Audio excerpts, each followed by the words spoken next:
Sir ஒரே ஒரு request sir, ஒரு டூயட்டா ஒரே ஒரு பல்லவி பாட்டுமா? பாடுங்க. உன்னை பார்க்க நானு ஐய வந்து நிப்பட்டானு கொக்கி போட்டு இழுக்கும் உன் கண்ணு ரெண்டும் மீனு.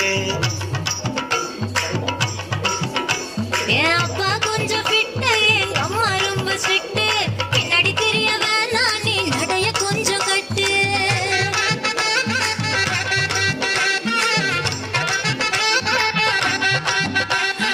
வண்டி மாட பூட்டி அந்த வாய்க்கா ஓர ஓட்டி ஊரை சுத்தி காட்டி உன்னை கூட்டின்னு போறேன் சீட்டி.